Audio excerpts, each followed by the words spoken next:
এখানে আমি থানতুনি পাতাগুলোকে বেটে নিয়েছি, তার সাথে ডাল আর চাল একসাথে বেটে এখানে আমি মিক্স করে নিয়েছি। আর এর সাথে আমি দিয়ে দিয়েছি রসুন, কাঁচামরিচ আধা বাটা করে দিয়ে দিয়েছি, পেঁয়াজটাকেও আধা বাটা করে এখানে আমি অ্যাড করে দিয়েছি। তো এখন আমি সবগুলোকে মিক্স করে এভাবে তেলের মধ্যে ভেজে নেব।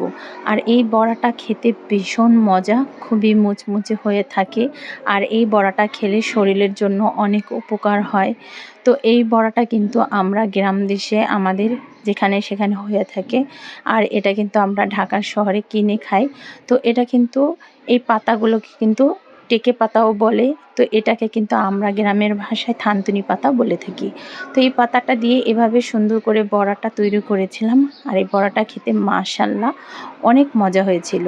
তো এখন আমি এরকম মুচমুচে করে বড়াগুলোকে সুন্দর করে ভেজে নিয়েছি। এখন আমি প্রত্যেকটা বড়া একটি প্লেটে তুলে নিয়েছি। আল্লাহ হাফেজ।